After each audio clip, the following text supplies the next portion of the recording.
Assalamu alaikum guys, here is Usama Tahir and you're watching Learn English with Usama Tahir. Teaching you at your doorstep is our goal.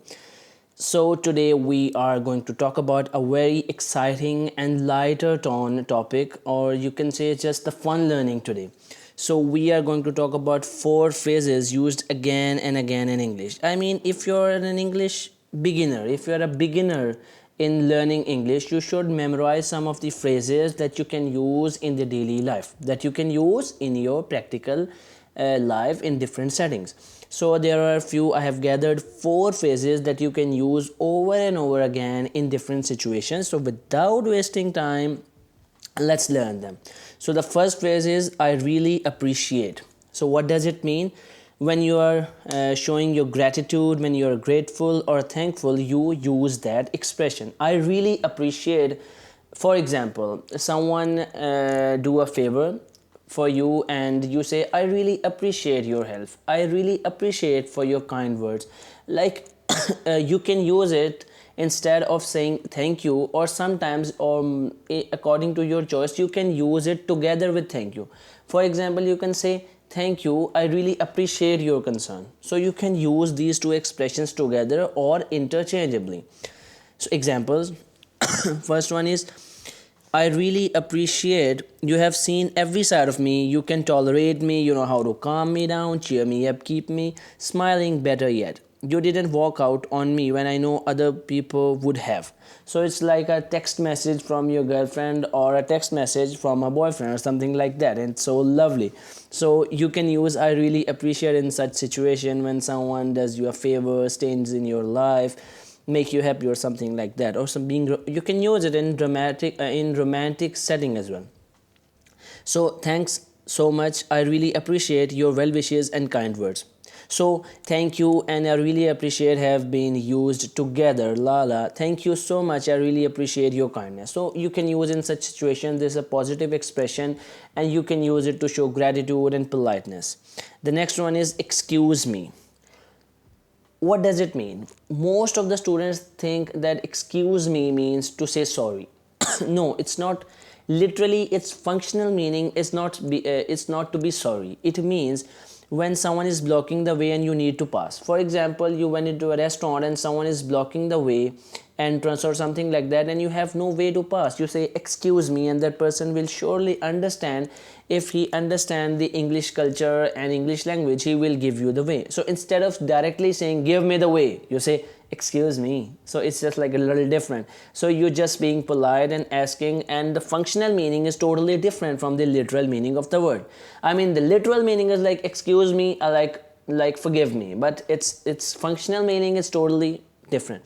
When you want to get someone's attention in a polite manner, I mean, you are an educated person, right? You are a sophisticated person. So instead of saying oe, instead of saying oh, you just say excuse me when you want to get someone's attention, when you want to call someone, when you want to get their attention and want to get yourself heard. You say excuse me, can I say something? Excuse me, I want 2 cups of coffees, just something like that. You can use in different situations, at a restaurant, with your friend, with your teacher, in different formal structures, or even in informal structures as well, if you're just being sophisticated.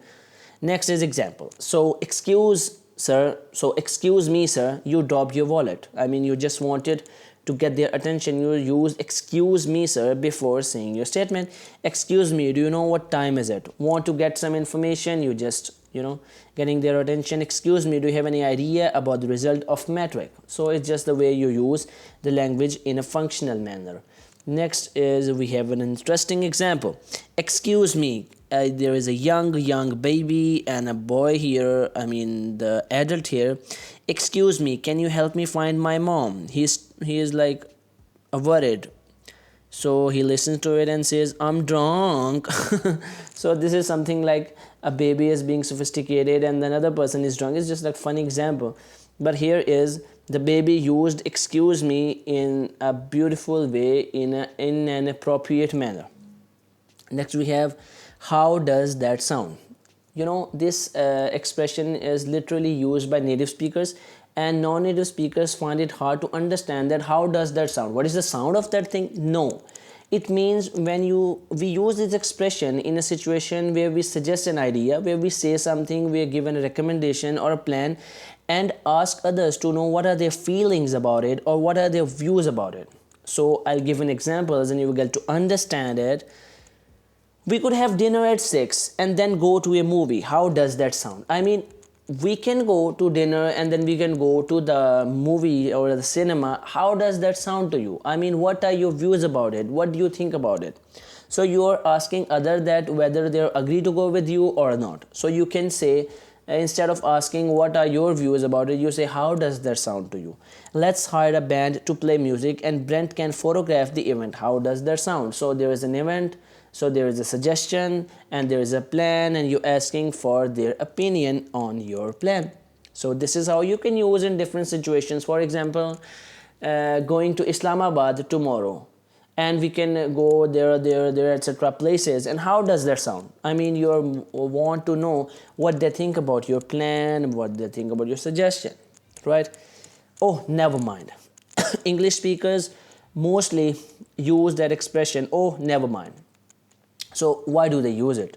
Let's say someone doesn't understand an idea you're trying to explain, and if you've explained it over and over again and you want to stop, just say, oh, never mind, you cannot talk about something else.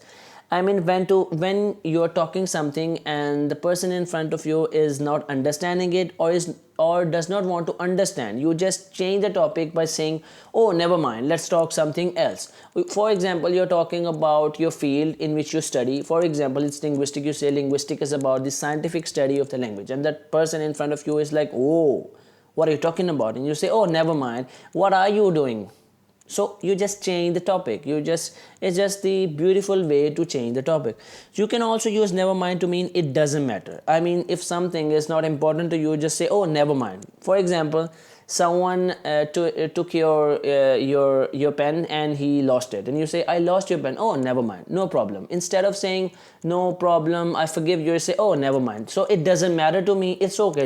It's merely a pen of maybe $1 or $2, something like that. So if you say it, but if you say it with a falling tone, oh, never mind, you say you just showing that you are being upset about it. So there's a difference in, English is a funny language with the different intonation patterns. Your meanings are totally being changed.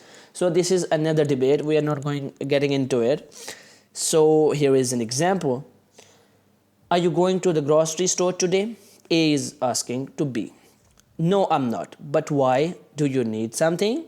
Oh, never mind. It's okay. I'll go tomorrow. So it doesn't matter to me whether I go today or whether I go tomorrow. So it's not a big deal. So the person B is saying, oh, never mind.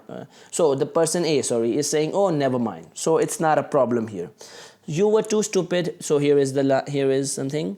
Never mind phrase. You were too stupid to understand the first time, so I gave up trying to explain it. So instead of saying this thing, you just say never mind. So you can use it in that scenario as well. So that was all today. So keep watching my videos and don't forget to subscribe, like, comment. All you need is your support. So thank you. Allah Hafiz.